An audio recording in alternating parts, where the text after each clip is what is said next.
Learn to be super successful. Subscribe to my channel, meathead. And so he's looking around for a drink. And so he got sober, white knuckle, just no alcohol. And shortly thereafter, he stopped smoking.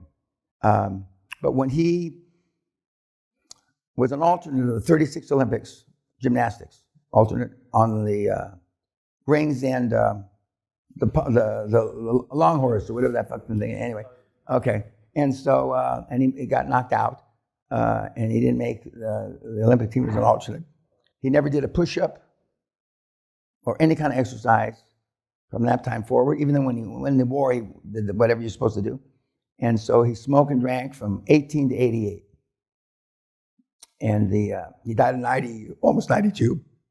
His brother, who's 30 months older, never had a cigarette, never had a drink, lived 30 months longer. Yeah, exactly. That's what my, and we all told him that was going to happen. But he said, I don't give a shit, Uncle Larry, his older brother, my uncle, he wouldn't know fun if it bit him in the dick. So, which is true. He was a Bible thumper school teacher who I don't think I ever saw him smile. But the only 2 tears I saw my dad shed was at his funeral and his older sister's funeral. At his funeral, a tear came down his right eye. That's my tear eye that I specialize in. And for his sister, a tear came down his left eye, when we buried them. So I have good genes. Men lived into their early to mid-90s in my family, even if you're a drunken fucking bum. And the women lived to late 90s, early 100s. And I just had an aunt die at 106. And they just, so I have good genes. And so that's better than the alternative. Whereas Sally's the oldest in her family. We're going to a funeral here in a few days after you guys leave. It's an extension of this funeral. It's an extension of your funeral that I've attended here the last few days. We're going to go down and bury her mother. Her mother just passed away during the hardcore. I can't get a job because Trump is a racist.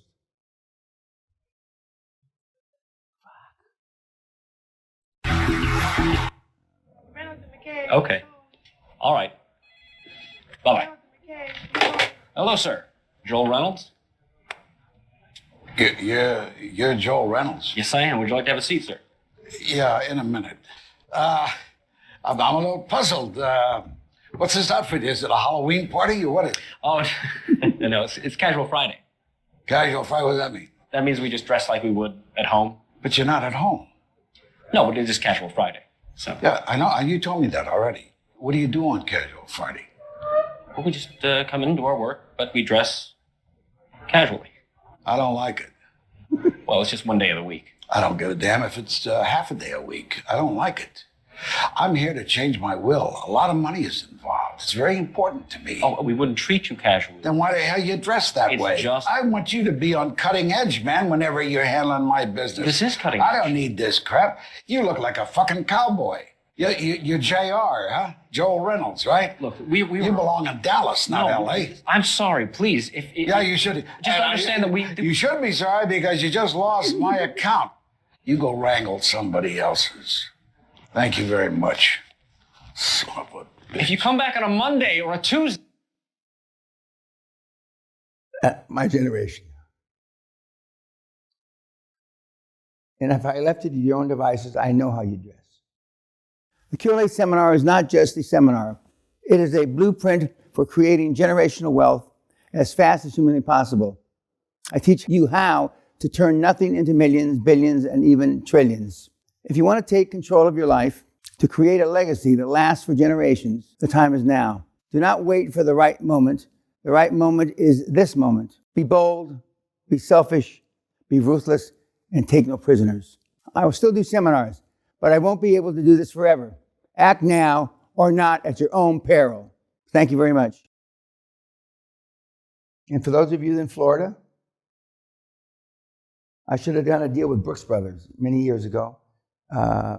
It's a suit, maybe a three-piece, linen suit, Panama. We all dress the same.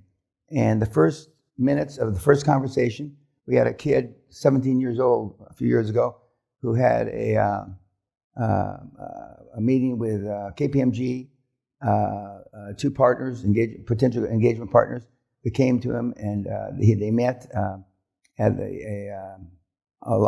he was staying at the Holiday Inn, the kid was. They met in the lobby of the Holiday Inn, and one guy, they were dressed casually. The first 20, 25 minutes of the meeting, apologizing to the 17-year-old, which he taped.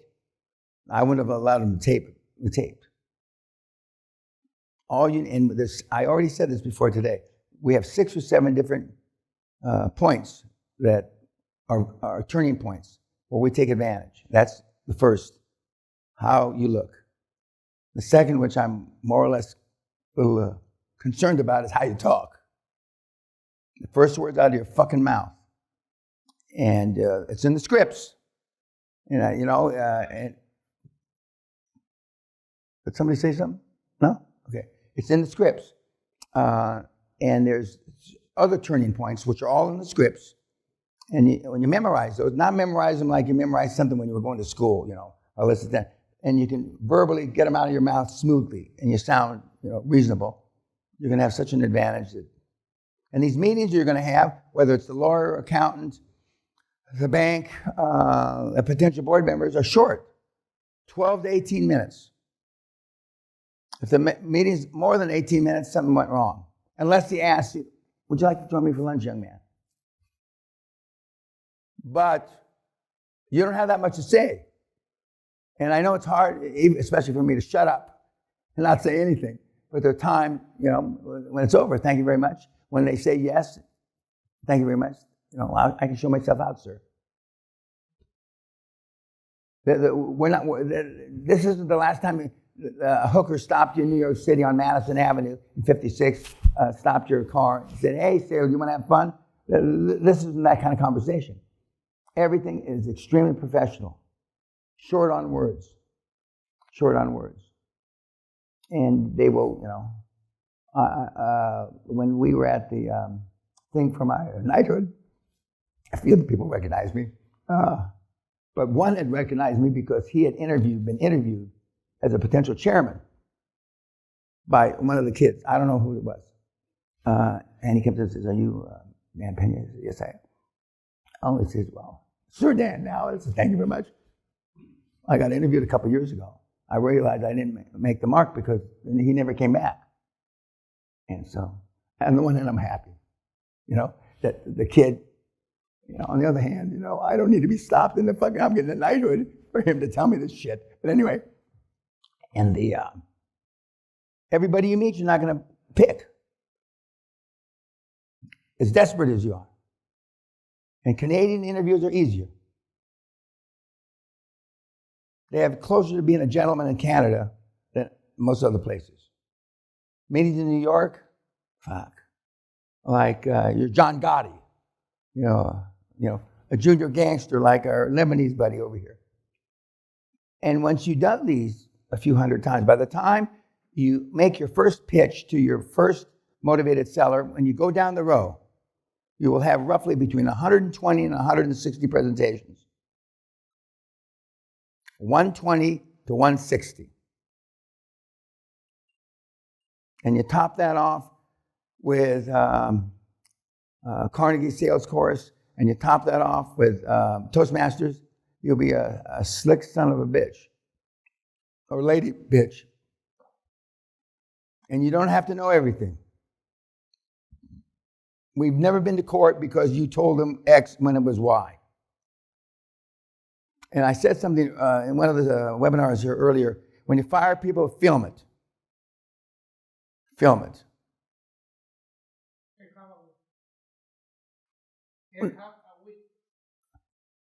I don't understand.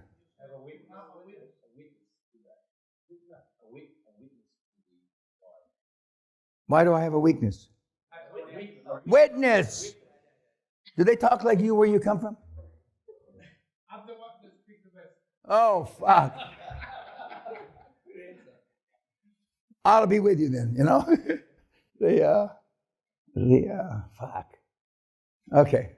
A witness. Yes, a witness. Thank you. I thought a weakness witness. Yeah. At the moment, you see, Baker, I've had this I know.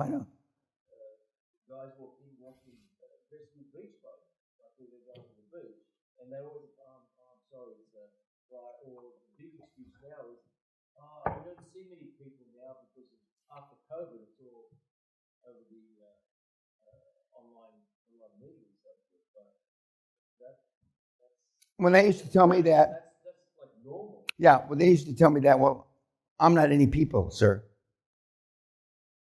So, I mean, well, are you interviewing homeless people here? Because you're dressed for it. Or when if they put me in a little room, which that hasn't happened in a long time, I want the managing partner right now, here, 10 seconds. And the young partner sees his career flashing by him like this. And then, I give the managing partner a beat down. Correct. And when I was young, I had no money. I did the same thing. On my 70th birthday, and we had about 150 or 60 of my stars at the time, and 50 people came up to our daughter, amongst other people, and said, "Is your father really like this?" And so she comes to me. This is the evening of the first day. It was a 3-day party.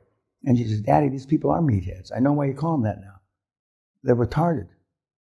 So on the beginning of the second day of the festivities, she got behind a mic and said, "Sally is used to being asked that, okay? But my kids weren't. And all the more reason they're embarrassed.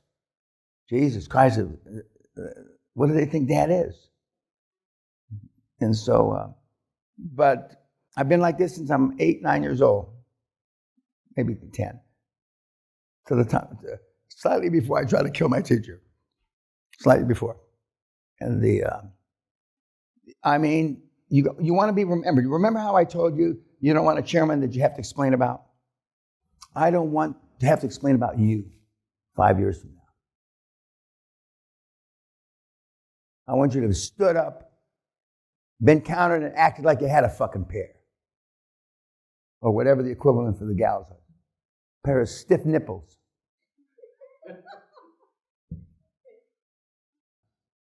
And those are the guys. And Marcus is an alpha male, which you could already figured that out. He's at the alpha end of the continuum. But when he started, he was a world-class athlete. And so he had some chutzpah because of that. And because he was the Austrian ski team. And the Austrian ski teams think that they're the greatest ski team. I don't know if they are or not, but they certainly talk like they are. And so he's ridden that. But now nobody knows that he skied or he did this, he got this medal or that medal. All they know is, he's done $82 billion or euros in deals. And he's considered one of the more successful guys in Austria. Because he is, there's no question about that. So when you're, and this is my dress. During the hardcore, I wore blazers and slacks, and I wore, my Santa Claus velvet blazer, and but all the rest of that, this is how I look, basically.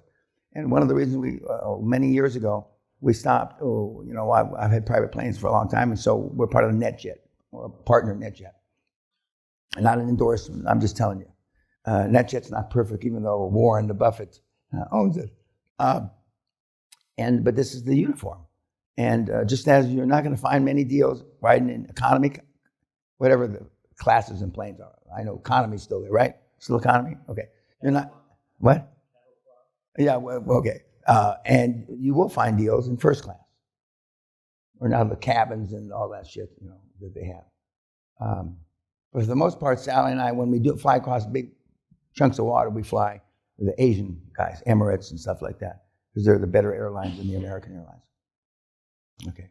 So now you've 30 months, you're doing a deal a month,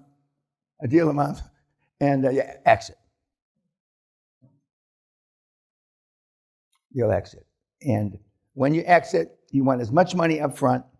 You want to stay as least amount of time as possible for the buyers. The buyer is either going to be a strategic, a private equity, or a public. Now, IPO. Now, some of you, 2, 3 of you want to be IPO. And when I get done talking in the next 10 minutes, if you still want to be IPO, something's not right in your head. Because I got out right at the top of, you can get away with shit. Now, I don't mean illegal shit. Get away with shit, say shit, slap people on the ass, get paid a lot of money, and not really be accountable to rules and regulations. Now, one, it's very expensive to go public. Two, the rules and regulations are onerous. Onerous to the point where it's hard to manage. In Britain, they report numbers twice a year. In the United States, SEC makes you report numbers 4 times a year. But you're going to, let's say that you've averaged 5 times EBITDA for your portfolio. 5 times. In a week, you can sell it for 10 to 12 times EBITDA to a private equity or hedge fund. They may not even look at, as long as you have audited numbers by a reasonable accounting firm, they may not even come and look to kick the tires because you've done the grunt work that they don't want to do. And so then they have already got a portfolio of strategics that want to buy shit from them. And they will already be making phone calls telling them, we got this portfolio of 50 or 150 or 250 dental offices or whatever. The question is, we could probably pass them on to you for, now they just paid you 12, 15, maybe 15. If I talk to my other partners, maybe 15 times. They will run like a thief in the night for 15 times, meaning they made 4 phone calls, 2 meetings, and they got, a multiple spread arbitrage between 12 and 15. They'll do that all day long and not do any work. The more professional are the ones that have, big crews that they have to support will want to exit to a strategic for 20 times. 20 times. Or take it public. Now, just so you understand, the private equity model is as follows. I hire, I split you up into 3. A third of you got 7 years. You sign contracts for 7 years. You're going to go out and raise $5 billion or 5 billion euros or whatever the number is. You're going to find the companies to buy. You're going to manage the companies, and you're going to exit in 7 years. Nobody gets any money until you exit as a whole, all of you together. When you see, reading the paper, people leaving private equity firms before their fund is closed, that's a red flag for them, and it's a white flag for us. Number one, it's people that you can bring in to your dream team group, one, as long as they're not still connected, because then they'd have a conflict. Number 2, that means they have assets they have not been able to liquidate. Some of the best buys that have been made in the last 4 or 5 years are from private equity, hedge funds that they zigged when they should have zagged. So they bought assets that they haven't been able to make perform. There's a lot of people out there, doctors, professionals, that don't want to sell to private equity because they're suits, assholes. And they are. Well, you're going to be an asshole too, but they're not going to, even though you're going to be wearing a suit, you're not going to treat them like a suit. Okay? Because the last thing a guy from Boston, private equity firm, wants to go to Dallas, Texas, 6 times a month for board meetings. That's the last thing he wants.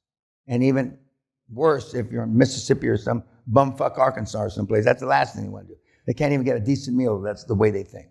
Some of the guys say they can't even get a decent drink. I've never found that. But my second drink, wherever I had a drink, has been good. The second one. Because, once you've had the first one, anyway. Okay, so now you have those options. And and some of the kids are just taking the 10 to 12 and running like a thief in the night. Now, the argument or the negotiation, if you want to call it that, is how long are you going to have to stay, young lady? You're the honcho, you're behind, you're the chairwoman or chairperson, whatever they call you, okay? Founding director. How long do you want to stay? Okay? And you got to have that, you got to put that out immediately. I mean, as soon as you start talking, you got to tell them. Because they are assuming you're going to be there forever, and you want to leave tomorrow. Okay, so you got to start that conversation. So they put it in their little notebook. Well, I mean, this bitch wants out. She's had enough, And so, And so the going is they want you to stay. The best I've seen recently is 6 months. The worst I've seen, 5 years. 5 years, they want you to stay. And if you have other key people, and you heard the Belgian Waffle say, well, I'm not a real key employee, so he's already setting himself up because he's not doing managing day to day. And so because he wants out right away when he sells. And he may very well sell to Gabriel that was sitting in the front row. They've already talked about that, kind of jokingly, but it'd be a great marriage. It would increase Gabriel's portfolio by 50%. With one fell swoop, he knows how the businesses were bought. He knows how they've been run. They know each other. And although I don't like the know each other part, I have no economic conflict in either one, so I don't really give a fuck. I want them to succeed, but I'm smart enough to know there's no win-win bullshit like you read about or you hear about. So how long do you want to stay? And so let's say it's 6 months. 6 months, and 2 or 3 other of the key employees will have to make some similar commitments. But they pay for that. And you got to extract shit from them for you staying. Now, the unfortunate part of it is a lot of you guys fall in love with these businesses and you want to be decent to the employees.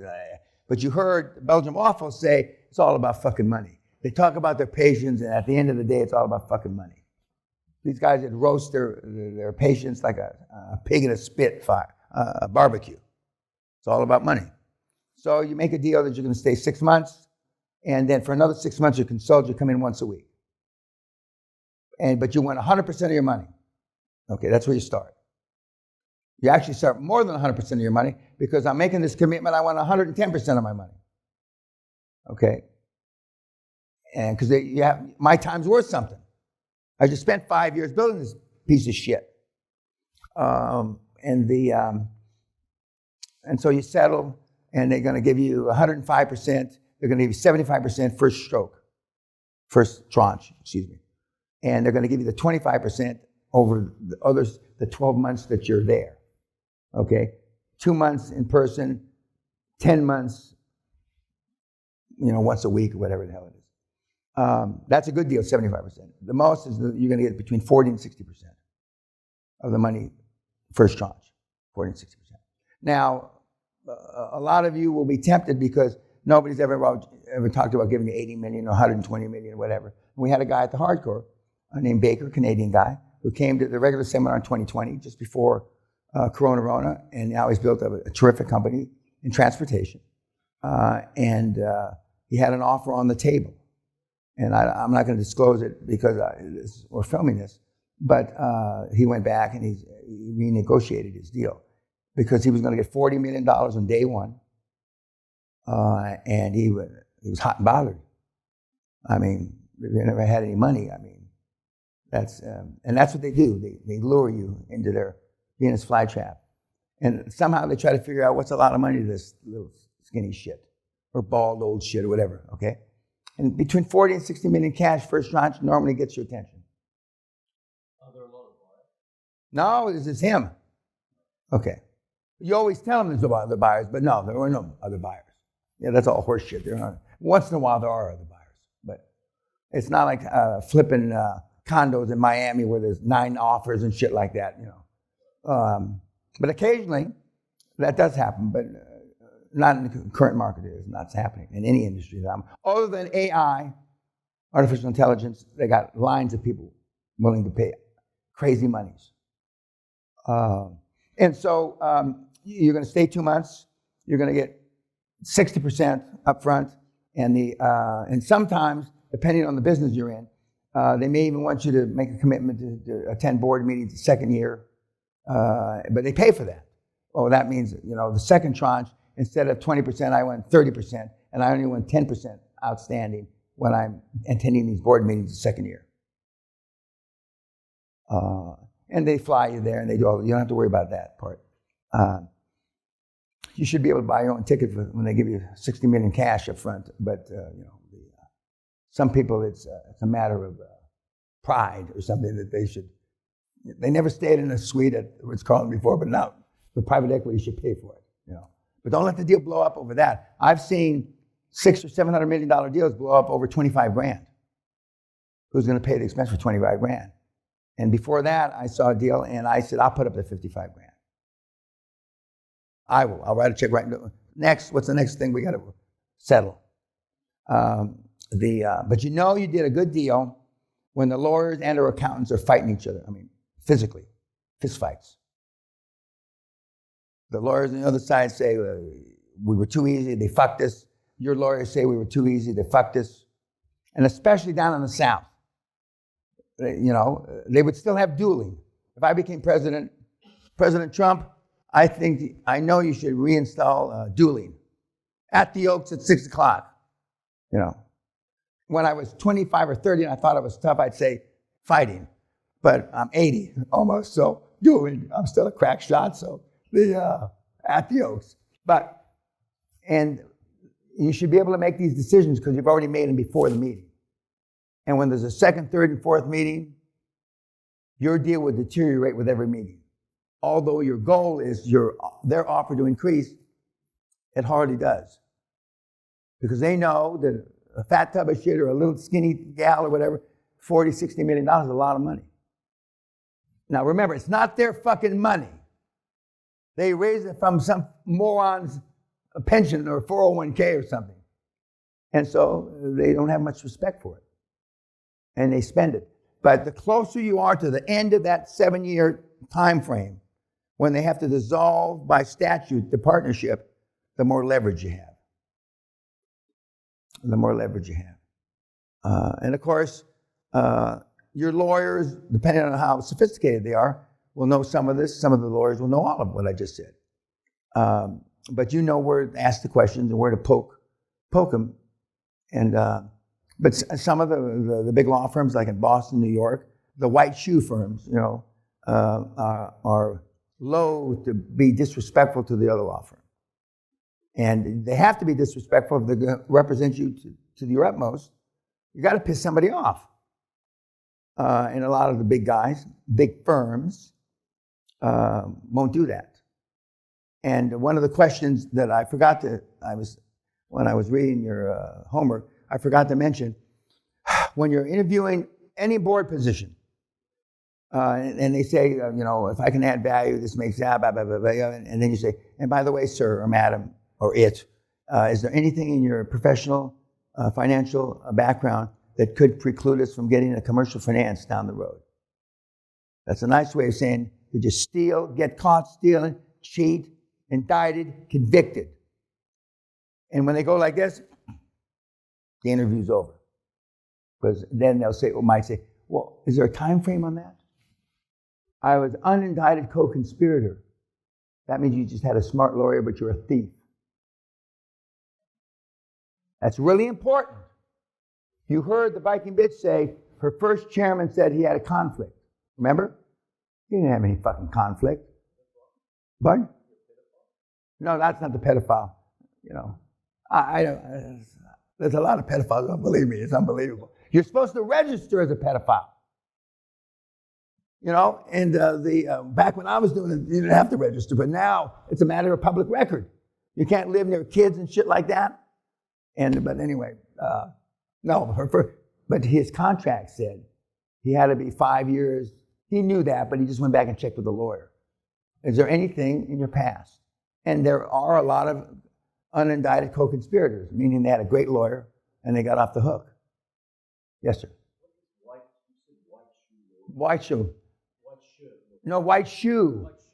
A white shoe is that they represent people like the president and the queen and all the Freshfields who represent me. Okay, well, I mean, it's an old time term, but Freshfields used to say we represent the Queen of England, the Bank of England, the Church of England, and Dan Peña. I used to be a big hitter then. Okay, but even white shoe firms, and Freshfields is a great firm, and I still use them. Some of you guys that I'm involved with still use Freshfields. It's a great firm.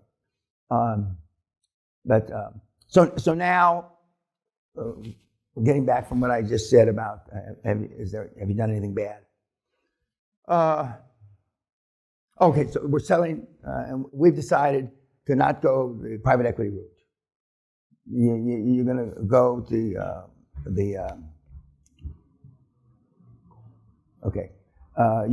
strategic buyout. A strategic guy company will pay more because for whatever reason they want to plug you in or bolt you into their model. And but they're going to come in and do due diligence for 6 to 12 months. Whereas the private equity is not going to do 6 to 12 months of anything. They're more slam bam, thank you, man. And and there are strategic guys that are all over the planet that are buying these guys up, roll-ups. The 4 biggest dental roll-ups, because I just read an article, one of my kids from Dental Something magazine.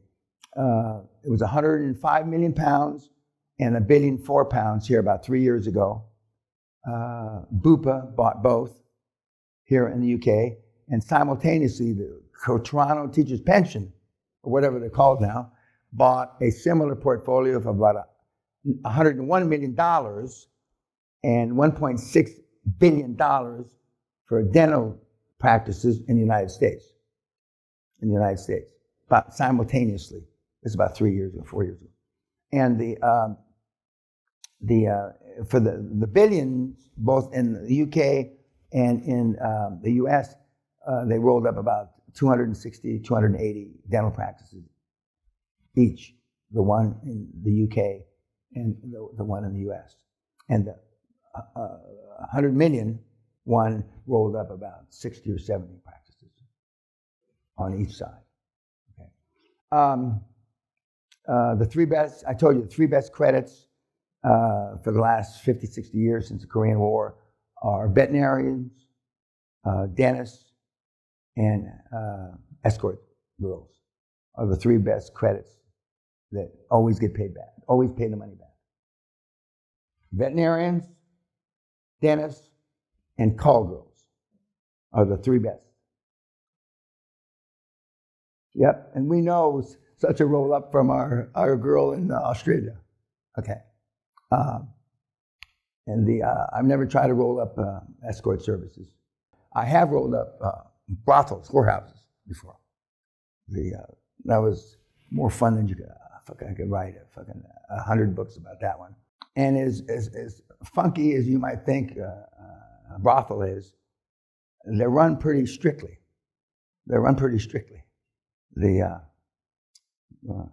And in certain parts of Australia, prostitution is legal. In certain states in the United States, prostitution is legal. And whether it's legal or not in other parts of the world, there's no rule of law there, so don't worry about rolling up whorehouses. Okay, so now you've exited, and now you run like a thief in the night, and if you have the gumption, the stomach, the temerity, the grit, you do it again. Most guys and gals that do it a second time they don't return to the scene of the crime. If they did healthcare, now you're doing farming equipment or some shit. I mean, you don't return to the scene of the crime, which I believe in. I understand that. Although I'm considering a chairmanship right now in oil and gas, I haven't in decades because I didn't think I'd live long enough to see. I didn't know we were going to drill, like Trump says. And so I'm looking at a couple oil and gas deals right now that they've already started, and unfortunately, I'll be firing a lot of people if I do decide to take either one of them. But because it's still the gunslinger mentality. Okay, so we've gone from the womb to the tomb, from the chairman to an exit, and then you decide whether to do it or you're going to start whatever you're going to start. But you'll have money. Now you've got a lot of opportunity and no money. Then you'll have a lot of money and a lot of opportunity, decided depending on where you want to go. But we've got guys and gals, a couple gals, that are on their 7th, 8th roll up, and they're some go to an island, some do this, some do that, and shit. And sperm floats at 55,000 feet, and we got all kinds of opportunities now. As Sally would say, to have some fun, and it is fun. But all the hassle I've explained so far, I mean, it is a lot of fun. It is. Unless you get burned, and then it's not so much fucking fun. And then whether you crawl back up out of the flames like the phoenix from the ashes or not. Okay, YouTube, thank you.